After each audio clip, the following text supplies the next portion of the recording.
حضرت عیسیٰ علیہ السلام کا معجزہ، بنی اسرائیل کی ایک خوبصورت شہزادی اور سیاہ فام حبشی غلام کے زندہ ہونے کا واقعہ۔ بیان کیا جاتا ہے کہ بنی اسرائیل میں ایک شخص تھا جس کی بیوی نہایت حسین تھی، جس پر وہ اسرائیلی فریفتہ تھا۔ چنانچہ جب اس عورت کا انتقال ہو گیا تو اس اسرائیلی کو بڑا اقلق ہوا اور ایک مدت تک وہ اس عورت کی قبر پر بیٹھا روتا رہا۔ اتفاقاً حضرت عیسیٰ علیہ السلام کا ادھر سے گزر ہوا تو انہوں نے اس اسرائیلی کو پریشان حال دیکھ کر اس کا سبب معلوم کیا۔ جب اسرائیلی نے اپنا واقعہ بیان کیا، حضرت عیسیٰ علیہ السلام نے دریافت فرمایا، کیا تو چاہتا ہے کہ میں اس کو تیرے لیے زندہ کر دوں؟ اس نے عرض کیا کہ ہاں حضور، یہی میں چاہتا ہوں۔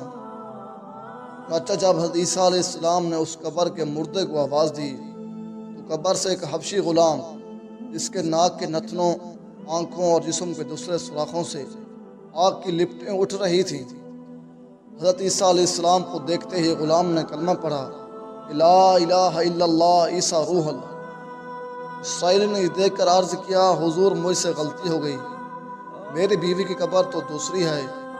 یہ سن کر حضرت عیسیٰ علیہ السلام نے حبشی کو حکم دیا، تم اپنی قبر میں واپس ہو جاؤ۔ چنانچہ وہ مردہ ہو کر گر گیا، اس کی قبر کو مٹی سے چھپا دیا گیا۔ پھر حضرت عیسیٰ علیہ السلام نے اس دوسری قبر کی جانب توجہ فرمائی اور حکم دیا کہ اے صاحب قبر، اللہ کے حکم سے زندہ ہو جا۔ چنانچہ قبر پھٹی اور اس سے ایک عورت سر سے گرد جھاڑتی ہوئی باہر آ گئی، جس کو دیکھ کر اسرائیلی بولا، یا روح اللہ، میری بیوی یہی ہے۔ اور حضرت عیسیٰ علیہ السلام کے حکم سے وہ اسرائیلی اپنی بیوی کو ہمراہ لے کر واپس ہونے لگا، مگر عرصہ سے جاگا تھا، اس لیے اس پر ان کا غلبہ ہو گیا۔ اس نے بیوی سے کہا، تیری قبر پر گریہ زاری اور بیداری نے مجھے ہلاک کر دیا، اس لیے میں چاہتا ہوں کہ کچھ دیر آرام کر لوں۔ بیوی کہنے لگی، ہاں آپ آرام کر لیجئے۔ چنانچہ وہ اسرائیلی بیوی کے زانوں پر سر رکھ سو گیا۔ اتنے میں ایک گھوڑے پر سوار ایک شہزادے کا ادھر سے گزر ہوا، جو اپنے زمانے کا یکتا حسین تھا، جس کو دیکھ کر شہزادی از خود فریفتہ ہو گئی۔ اس کا دل قابو میں نہ رہا، اس نے شوہر کا سر زانوں سے نیچے رکھا اور فرات محبت و غلبہ عشق سے مجبور ہو کر شہزادے کے سامنے جا کھڑی ہوئی۔ ادھر جیسے ہی شہزادے کی نظر اس پر پڑی، وہ بھی اس کو دیکھ کر اس پر فریفتہ ہو گیا اور عورت کی خواہش پر اس کو اپنے گھوڑے پر بٹھا کر لے گیا۔ چنانچہ اس کے شوہر نے بیدار ہو کر جب اپنی بیوی کو نہ پایا تو نہایت پریشان ہوا اور اس کے ملنے کی تدبیر سوچنے لگا۔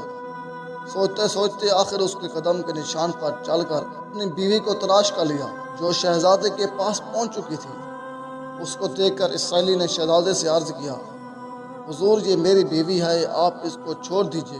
ابھی شہزادہ کچھ کہہ نہ پایا تھا کہ اس عورت نے کہا، میں تیری بیوی نہیں بلکہ شہزادے کی لونڈی ہوں۔ یہ سن کر شہزادہ اسرائیلی سے کہنے لگا، کیا مجھ سے میری لونڈی کو لینا چاہتا ہے؟ اس نے کہا، خدا کی قسم، یہ میری بیوی ہے، جس کو سردار حضرت عیسیٰ علیہ السلام نے مرنے کے بعد اللہ کے حکم سے میرے لیے دوبارہ زندہ کیا ہے۔ ابھی یہ گفت و شنید ہو رہی تھی کہ اتفاقاً حضرت عیسیٰ علیہ السلام بھی وہاں تشریف لے آئے، جن کو دیکھ کر اسرائیلی کہنے لگا، یا روح اللہ، کیا یہ وہ میری بیوی نہیں جس کو آپ نے میرے لیے زندہ کیا ہے؟ حضرت عیسیٰ علیہ السلام نے فرمایا، ہاں یہ وہی عورت ہے۔ یہ سن کر عورت کہنے لگی، یا روح اللہ، یہ شخص جھوٹا ہے، میں تو اس شہزادے کی لونڈی ہوں۔ حضرت عیسیٰ علیہ السلام نے فرمایا، کیا تو وہ عورت نہیں جس کو میں نے اللہ تعالیٰ کے حکم سے زندہ کیا ہے؟ عورت نے کہا، یا روح اللہ، بخدا میں وہ نہیں ہوں۔ اس کے بعد حضرت عیسیٰ علیہ السلام نے فرمایا، جو جان خدا کے حکم سے میں نے تجھے دی ہے اس کو واپس کر دے۔ یہ سنتے ہی وہ عورت پھر مردہ ہو کر گر پڑی۔ حضرت عیسیٰ علیہ السلام فرمانے لگے، جو شخص ایسے آدمی کو دیکھنا چاہے جو کافر مرا تھا اور پھر زندہ ہو کر ایمان لایا، تو وہ اس حبشی غلام کو دیکھ لے جو پھر ایمان کی حالت میں مرا ہے، اور جو کوئی ایسے شخص کو دیکھنا چاہے جو مومن مرا تھا، پھر اللہ نے اس کو زندہ کیا اور وہ کافر ہو کر حالت کفر میں مر گیا، تو وہ اس حسین عورت کو دیکھ لے۔ اس واقعے کو دیکھ کر اسرائیلی نے قسم کھائی، اب کبھی نکاح نہ کروں گا، اور میدانوں کی طرف نکل گیا، جہاں اللہ کی عبادت میں مصروف رہ کر اسے موت آ گئی۔ اللہ تعالیٰ اس پر رحم فرمائے۔